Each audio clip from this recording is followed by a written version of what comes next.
नमस्कार, मैं अभिजीत शर्मा उज्जैन। आज मैं आप सभी का स्वागत करता हूं। आइए नजर डालते हैं शहर की कुछ खास खबरों पर। अनुच्छेद 370 को लेकर दिए गए दिग्विजय सिंह के बयान का विरोध शुरू हो गया है। एक बार फिर दिग्विजय सिंह के बयान पर बवाल मच गया है। जी हां, क्लब हाउस चैट का एक ऑडियो सोशल मीडिया पर वायरल हो रहा है, जिसमें राज्यसभा सदस्य दिग्विजय सिंह जम्मू कश्मीर के आर्टिकल 370 हटाए जाने के फैसले पर बोल रहे हैं। ऑडियो में वह कहते हैं कि यहां से जब धारा 370 हटाई गई तब लोकतंत्र मूल्यों का पालन नहीं किया गया। इस दौरान ना तो इंसानियत का ध्यान रखा गया और ना ही कश्मीरियत थी। सभी को काल कोठरी में बंद कर दिया गया। दिग्विजय सिंह आगे कहते हैं कि अगर कांग्रेस सरकार सत्ता में आई तो हम इस फैसले पर फिर से विचार करेंगे। दिग्विजय सिंह देश विदेश के कुछ पत्रकारों से वर्चुअली बात कर रहे थे। इस दौरान शाहजेब जिल्ला ने धारा 370 से जुड़ा एक सवाल पूछा और दावा किया जा रहा है कि जिल्लानी एक पाकिस्तानी पत्रकार हैं। Democracy was not there in Kashmir when they revoked Article 370. Then Insaniyat was not there because they put everyone behind bars. And Kashmiriyat is something which is basically the fundamentals of secularism. Because in a Muslim majority state, there was a Hindu Raja, and both worked together.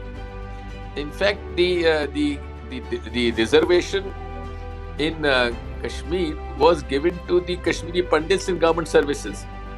So therefore, the decision of revoking Article 370 and reducing the statehood of J&K is extremely, I would say, sad decision. And the Congress party would certainly have to have a relook on this issue. इधर cabinet मंत्री मोहन यादव ने दिग्विजय सिंह के बयान की निंदा की है और साथ ही दिग्विजय सिंह को आदतन गलत बयानी करने वाला नेता बताया है। साथ ही कश्मीर में इस धारा के हटने के पहले 40,000 लोगों की मौत होने का जिक्र भी किया है। बड़े दुर्भाग्य की बात है, दिग्विजय सिंह जैसे राजनेता जब इस टाइप से ही बात खड़ी करते हैं जिसके बारे में समाज में विद्वेष पैदा होता है और हमारे देश की छवि दुनिया में खराब होती है। हमको मालूम है कि आर्टिकल 370 के आधार पर 42,000 लोगों की जानें आज़ादी के बाद से आज तक गई है और ऐसा जघन्य और विभत्स एक काला कानून था जिसके कारण से देश के अंदर लगातार पूरे देश का अपना जो आय का साधन, जो अधिकतम धनराशि, सैनिकों की जान, आम जनता की परेशानियां, उनकी अपने प्राण और पंडितों से तो घाटी खाली हो गई। ऐसे में खाली कांग्रेस वोट बैंक के लिए दिग्विजय सिंह जी को आगे करके अगर धारा 370 की बहाली की बात करती है तो देश की जनता उनको माफ़ नहीं करेगी और हमारी तो स्टैंड स्पष्ट है। धारा 370 इस देश पे कलंक था और इस कारण से इस कलंक को मिटाने का यशस्वी प्रधानमंत्री ने कदम बढ़ाया। आज धारा 370 समाप्त हुए, इतना लंबा टाइम चला गया और कांग्रेस के नेता अभी भी अगर ये मंसूबा पालते हैं दिग्विजय सिंह जी तो वो उनको भी जनता उनके क्षेत्र में माफ़ नहीं करेगी और कांग्रेस को इसकी कीमत चुकाना पड़ेगी। मुख्यमंत्री ने वीडियो कॉन्फ्रेंस के माध्यम से जिला स्तरीय क्राइसिस मैनेजमेंट कमेटी से चर्चा की व कोरोना की रोकथाम में किए गए कार्यों की सराहना की। मुख्यमंत्री शिवराज सिंह चौहान ने वीडियो कॉन्फ्रेंस के माध्यम से प्रदेश के सभी जिलों की जिला क्राइसिस मैनेजमेंट कमेटी के पदाधिकारियों से चर्चा की तथा उन्होंने कहा कि कोरोना की रोकथाम में क्राइसिस मैनेजमेंट कमेटी द्वारा किए गए सहयोग का अभूतपूर्व योगदान है। मुख्यमंत्री ने कहा कि कोरोना यद्यपि नियंत्रण में आया है किंतु कोविड-19 अनुकूल व्यवहार करके हमें आने वाले समय में तीसरी लहर को रोकना है। वीडियो कॉन्फ्रेंस में उज्जैन एनआईसी से उज्जैन जिले के कोविड प्रभारी मंत्री डॉक्टर मोहन यादव, सांसद अनिल फिरोजिया, विधायक पारस जैन, पुलिस अधीक्षक सत्येंद्र कुमार शुक्ल, एडीएम नरेंद्र कुमार सूर्यवंशी, अपर कलेक्टर अभी प्रसाद एवं एसएस रावत, विवेक जोशी, बहादुर सिंह बोरमुंडला शामिल हुए। मुख्यमंत्री ने वीडियो कॉन्फ्रेंस के जरिए जिले के सभी कमेटी के पदाधिकारियों से चर्चा की उज्जैन में प्रभारी मंत्री डॉक्टर मोहन यादव ने मुख्यमंत्री श्री चौहान से आग्रह किया कि जब रेस्टोरेंट 50% क्षमता में संचालित किया जा रहा है तो मैरिज गार्डन को भी इसी तरह से अनुमति दी जाना चाहिए। सांसद अनिल फिरोजिया ने मुख्यमंत्री से कहा कि उज्जैन जिले में हमने यह तय कर दिया है कि जो भी व्यापारी दुकान खोलेंगे वह सभी आगामी 7 दिनों में वैक्सीनेशन करवाएंगे। वैक्सीनेशन नहीं करवाने की अवस्था में उनके विरुद्ध अनुशासनात्मक कार्रवाई की जाएगी। साथ ही उन्होंने कहा कि ग्रामीण क्षेत्रों में जाकर वैक्सीनेशन करवाने के लिए प्रचार प्रसार कर रहे हैं। उन्होंने आग्रह किया कि इसी तरह के मॉडल को पूरे प्रदेश में लागू किया जाना चाहिए। विधायक पारस जैन ने मुख्यमंत्री से कहा कि वैवाहिक आयोजन के लिए वर पक्ष को 100 एवं वधु पक्ष को 100 व्यक्तियों की अनुमति प्रदान की जाए। उन्होंने कोरोना संक्रमित होने के बाद कर्मचारी की मृत्यु हो जाने पर कर्मचारी के परिजनों को वे जहां निवास कर रहे हैं वहीं पर अनुकंपा नियुक्ति देने का आग्रह किया। शहर में रविवार को संपूर्ण लॉकडाउन रहा। शहर में वैसे तो लॉकडाउन पूर्णतः खोल दिया गया है, लेकिन सप्ताह में शनिवार रात से लेकर सोमवार सुबह 6 बजे तक एक दिन का लॉकडाउन जिला प्रशासन द्वारा लगाया गया है, जिसमें शहर के प्रमुख चौराहों पर बैरिकेडिंग की गई है और शहर के शासकीय अशासकीय सभी प्रतिष्ठानों को बंद रखा गया है, जिसमें कुछ जरूरी सामान के प्रतिष्ठानों को छूट दी गई है। वहीं शहर वासियों ने भी प्रशासन का पूरा सहयोग दिया है और प्रशासन द्वारा बताई गई गाइडलाइन का पालन किया। प्रशासन द्वारा किसी भी प्रकार की कोई सख्ती नहीं की गई और लॉकडाउन पूर्णतः सफल रहा। माधवनगर अस्पताल के ऑक्सीजन प्लांट को शुरू किए जाने की कोशिशों में बाधा डालना कांग्रेसी नेता और पूर्व जिला पंचायत उपाध्यक्ष भरत पोरवाल को महंगा पड़ गया। पुलिस ने इनके खिलाफ शासकीय कार्य में बाधा डालने का मामला दर्ज किया है। दरअसल माधवनगर स्थित कोविड अस्पताल में हाल ही में नया ऑक्सीजन प्लांट स्थापित किया है। शनिवार को ऑक्सीजन प्लांट को चालू कर पुराने आईसीयू से नए आईसीयू में मरीजों को शिफ्ट का काम चल रहा था। इसी दौरान कांग्रेस नेता और जिला पंचायत के पूर्व उपाध्यक्ष भरत पोरवाल माधवनगर अस्पताल पहुंच गए और मरीजों को शिफ्ट किए जाने का विरोध करने लगे।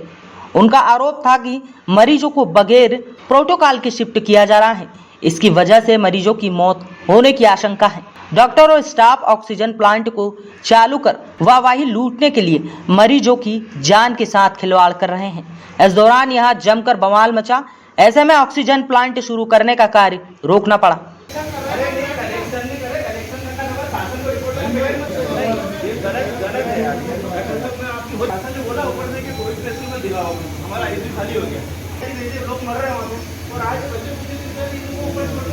इसी को लेकर माधवनगर अस्पताल के प्रभारी डॉक्टर विक्रम रघुवंशी ने माधवनगर थाने में शिकायत आवेदन दिया है। इसके बाद कांग्रेस नेता और जिला पंचायत के पूर्व उपाध्यक्ष भरत पोरवाल पर शासकीय कार्य में बाधा पहुंचाने और अव्यवस्था फैलाने का मामला दर्ज कर लिया गया है। प्रथम दृष्टया ज्ञात हुआ कि श्री भरत पोरवाल कल जिला चिकित्सालय माधवनगर में पहुंचे थे और वहां पर जो नया ऑक्सीजन प्लांट स्टेबल हुआ है उसकी एक रूटीन शिफ्टिंग की जा रही थी और पेशेंट्स को एक प्रक्रिया के तहत शिफ्ट किया जा रहा था, लेकिन इनके द्वारा वहाँ पर शासकीय कार्य में बाधा पहुँचाई गई है और उस वजह से जो कार्य होना था पेशेंट शिफ्टिंग का वो प्रभावित हुआ। उस बाबत एक पत्र प्राप्त हुआ था जो वरिष्ठ अधिकारियों के संज्ञान में लाकर उसमें मामला जो प्रथम दृष्टया 353 IPC का होने से उस पर प्रकरण पंजीबद्ध किया गया है और जिसकी जांच की जा रही है। आगे वैधानिक कार्रवाई की जाएगी। माधवनगर अस्पताल के प्रभारी डॉक्टर विक्रम रघुवंशी के मुताबिक मरीजों को पूरे प्रोटोकॉल के तहत ही शिफ्ट किया जा रहा था, लेकिन कांग्रेस नेता भरत पोरवाल ने बेवजह आकर बाधा डाली और काम रुकवा दिया, जिससे ऑक्सीजन प्लांट शुरू करने का काम रोकना पड़ा। इन लोगों ने आके वापस हमारा काम रुकवा के और नए पुराने आईसीयू में से नए आईसीयू में वापस पेशेंट को भिजवा दिया गया और हमारा काम को रुकवा दिया गया है, जो कि उसको जल्द से जल्द चालू करना था प्रशासन को। तो इस चीज़ में शासकीय कार्य में बाधा डाली है और कार्य नहीं हो पाए। इंजीनियर भी हमारे चले गए, वापस इंजीनियर कब आएंगे ये भी हमें पता नहीं कि कब तक हम सुचारू रूप से उसको चालू कर सकें। शिफ्टिंग हो जाती है तो लगभग 55 जंबो सिलेंडर रोज़ उसकी बनने की क्षमता है, तो हमारा एक आईसीयू पूरी पूर्ण रूप से उसके ऊपर शिफ्ट होकर कार्य चालू हो जाता है उसका। इनका कहना है कि तुम्हारे उद्घाटन और इनके चक्कर में मरीजों को मारा जा रहा है और तुम लोग अपने उसमें नाम कमाने में लगे हुए हो, मरीजों की तरफ ध्यान नहीं दे रहे हो। इस तरीके से इन लोगों ने बात की है हमसे। नानाखेड़ा बस स्टैंड और विभिन्न सड़कों पर बसों की लाइनें लगी हुई है, लेकिन बस ऑपरेटर टैक्स विवाद के चलते बसों को चलाने के लिए तैयार नहीं है। उज्जैन में बसों में यात्रियों की संख्या कम होने के चलते कई ऑपरेटर द्वारा बसों का संचालन पूरी तरह नहीं किया जा रहा है। बस ऑपरेटर की मांग है कि पिछले कोरोना काल में सरकार ने खड़ी रही बसों का टैक्स माफ कर दिया था, मगर कोरोना की दूसरी लहर में बसें बंद रही, मगर सरकार इस अवधि का टैक्स माफ नहीं कर रही है। बस संचालक अशोक भाटी के अनुसार ऑपरेटर बसों को चलाने को तैयार नहीं है जब तक कि सरकार टैक्स माफ नहीं कर देती है। बसें अभी चलना इसलिए संभव नहीं है क्योंकि यात्री भी निकल नहीं रहे हैं। दूसरी बात यह है कि राज्य सरकार ने पिछली बार भी जिस तरीके से टैक्स माफ़ किया था उसी इंतज़ार में आम बस का ऑपरेटर जो है इंतज़ार कर रहे हैं। जब तक बसों का टैक्स माफ़ नहीं होगा तब तक मैं नहीं समझता हूँ कि बस से कोई भी बस ऑपरेटर चालू करेगा। स्वाभाविक रूप से जब बस खड़ी है, बस चली नहीं है मार्ग पे, तो बस ऑपरेटर इतना सक्षम नहीं होता है कि खड़ी बसों का टैक्स दे। जब राज्य सरकार ने खुद ने पूरे प्रदेश भर में लॉकडाउन लगाया था तो सर्वविदित है कि जब आपने लॉकडाउन लगा ही दिया है तो बस तो चली नहीं, तो बस नहीं चली है तो आप कृपया टैक्स भी माफ़ कर दीजिए, जनता को राहत मिलेगी इससे, आम बस मालिकों को। चूंकि टैक्स माफी सरकार का विषय है, ऐसे में स्थानीय अधिकारी इस मामले में समस्या का हल नहीं कर पा रहे हैं। टैक्स माफी पॉलिसी मैटर है जिसके बारे में कैबिनेट ही निर्णय ले सकती है। आरटीओ संतोष मालवी के अनुसार इस मामले में सरकार को निर्णय लेना चाहिए। ये देखो शासन स्तर का मामला है, इसमें मैं अपने क्या जवाब दूँ, क्या बातें करूँ। महाकालेश्वर मंदिर पर मन्नत का धागा बांधने की नई परंपरा शुरू हुई है। आइए जानते हैं कि किसने और कैसे इस परंपरा को शुरू किया। इन दिनों महाकालेश्वर मंदिर पर मन्नत धागा बांधने की एक नई परंपरा की शुरुआत हुई है। चलिए जानते हैं यह परंपरा किसने और कैसे शुरू की है। जी हां, इन दिनों महाकालेश्वर मंदिर की दर्शन के लिए पूर्णतः प्रतिबंध महाकाल मंदिर प्रबंध समिति प्रशासन द्वारा लगाया गया है, लेकिन फिर भी देश भर से महाकाल मंदिर के दर्शन करने के लिए रोजाना कई लोग आते हैं, जो कि दर्शन बंद होने के कारण शिखर दर्शन कर लौट जाते हैं। इन दिनों मंदिर सीमा के बाहर लगाए गए बैरिकेड्स पर बाहर से आए दर्शनार्थियों द्वारा मन्नत का धागा बांधा जा रहा है। जब सिटी चैनल ने दर्शनार्थियों से यह धागा बांधने के बारे में जानकारी पूछी तो बाहर के दर्शनार्थियों ने कुछ नहीं कहा, लेकिन उज्जैन के डेली दर्शनार्थी राजेश बैरागी व राजेंद्र जी ने बताया कि हम बचपन से यहाँ दर्शन करने आते हैं, लेकिन ऐसी कोई परंपरा महाकाल मंदिर में नहीं है। शहर के कुछ मंदिरों में जरूर ऐसी परंपरा है, लेकिन महाकालेश्वर मंदिर में ऐसी कोई परंपरा नहीं है, क्योंकि महाकालेश्वर मंदिर में दर्शन बंद है। उसी का फायदा उठाते हुए धागा बेचने वाले दुकानदारों ने बाहर से आए दर्शनार्थियों को ऐसा बोल दिया होगा कि यहाँ मन्नत का धागा बांधा जाता है, तो किसी एक ने बांधा होगा और उसे देखकर बाकी लोग भी धागा बांधने लगे हैं। जब हमने इस विषय में महाकालेश्वर मंदिर के महेश पुजारी जी से इसके बारे में पूछा तो उन्होंने इस परंपरा को पूरी तरह गलत बताया और कहा कि महाकालेश्वर मंदिर में नंदी जी के कान में मन्नत मांगने की परंपरा है, और यदि इसके अलावा कहीं पर भी धागा बांधकर कोई मन्नत मांगता है तो वह गलत है। ऐसे में महाकालेश्वर मंदिर प्रबंध समिति को ध्यान देना चाहिए और इसे बंद करवाना चाहिए, नहीं तो बाद में दिक्कतें और बढ़ेगी। धार्मिक आस्था का खिलवाड़ नहीं होना चाहिए। सिटी चैनल से कैमरामैन लखन यादव की खास रिपोर्ट। जो बैरिकेड लगे हैं वहाँ श्रद्धालु धागा बांध रहे हैं और मन्नत करते हैं, ये एक गलत परंपरा है। महाकालेश्वर मंदिर में जो मन्नत मानी जाती है वो केवल भगवान शिव के नंदी के कानों में ही के मन्नत मानी जाती है। धागा प्रथा यहाँ महाकालेश्वर मंदिर में नहीं है, परंतु महाकाल मंदिर समिति से भी आग्रह है कि वो इस व्यवस्थाओं को देखे और इस व्यवस्थाओं पर रोक लगाए, नहीं तो मंदिर के अंदर नई नई परंपराएं चालू हो जाएगी और इन परंपराओं को बाद में रोकने पर इसमें धार्मिक विवाद खड़े होंगे, इसलिए ऐसी परंपरा को रोका जाए। रेलवे विभाग रेलवे फाटकों पर होने वाली दुर्घटनाओं को रोकने के लिए वाहन चालकों को जागरूक कर रहा है। हर साल रेलवे फाटकों पर जल्दबाजी और लापरवाही के कारण हजारों जानें दुर्घटनाओं में चली जाती हैं। वाहन चालकों द्वारा कुछ समय बचाने के लिए जान जोखिम में डाली जाती हैं। लाखों करोड़ों रुपए मूल्य की संपत्ति का नुकसान इन एक्सीडेंट में होता है। इस नुकसान को रोकने के लिए रेलवे विभाग ने एक अभियान शुरू किया है। अब हर रेलवे फाटक पर वाहन चालकों को जागरूक किया जा रहा है। जो भी गाड़ी 1 मिनट में आपका यहाँ आ जाएगा।